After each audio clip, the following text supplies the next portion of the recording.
I was a physical therapist in a clinical setting for about 8 years when I was asked to work in other environments, in the community and in the home environment. And at first it was a little bit scary because I was so used to having the children come in, and I had my bolsters and I had my different size tables, and I knew that I'd have the right size table for every single child. And in the home, I knew that they wouldn't always have all those therapeutic things, and how was I supposed to do therapy? The other thing that was very different was I was used to a very hands-on approach. And I found out, mostly from the families, that what they needed was more of how they could do things during their daily life when they didn't have a therapist with them. Therapy is a big part of Jacob's life, and it's really important to us that that therapy be about what he enjoys. You tell me when you're ready. Give me a big smile when you're ready. Okay. Down, down, down, down, down, down, down, down, down, down. So therapists are part of our life.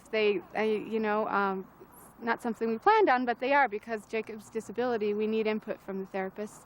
And so what's been important to us is to be certain that we're remembering what Jacob likes, what Jacob enjoys, and they're coming to us, and they're coming to the places where Jacob is having fun and giving their input on how we can incorporate some therapy goals into that, and being certain that it's what Jacob likes to do. Once we start the movement, he seems to become a little bit more active.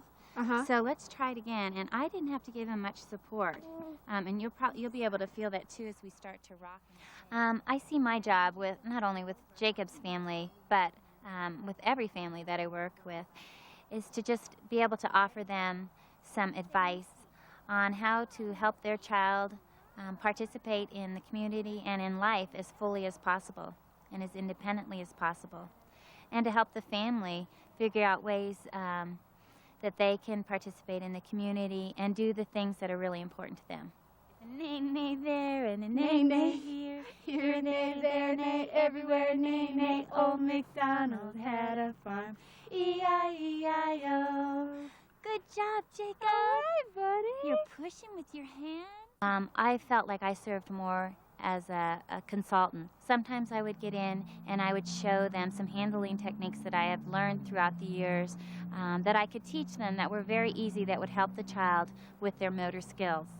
But I always made sure that I didn't leave the child after doing some sort of therapy thing with them that wasn't going to mean something in their daily life. Have you ever tried him the other way? No, I haven't. I'm wondering if you turn him the other way and then he actually pushes with his hands against your body. Yeah. And you, I wonder if you That's a do a good little idea. pushing with his arm. I think children are more motivated and think it's a heck of a lot more fun to do therapy within their daily life, within their community.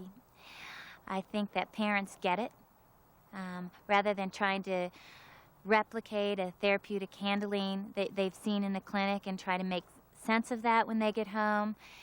They see it and they try it out during the therapy session, and it makes sense to them, and then they can generalize it, and as a result you're a more effective therapist, and the child gains skills faster, and you're working on what the family and child want. It's meaningful for them. You ready, Jacob? Woohoo! This works. That's fun. No, we're not trying to change Jacob with therapy. We're just trying to enhance his abilities he has so that he leads a rich and full life. And to us, that doesn't mean going to a clinic or a hospital or an office and having him spend an hour with an adult one-on-one in a room many times a week. What we would rather have happen, and what does happen, is that what Jacob enjoys, we incorporate therapy into that. And that's playing with kids, being a kid, and having fun.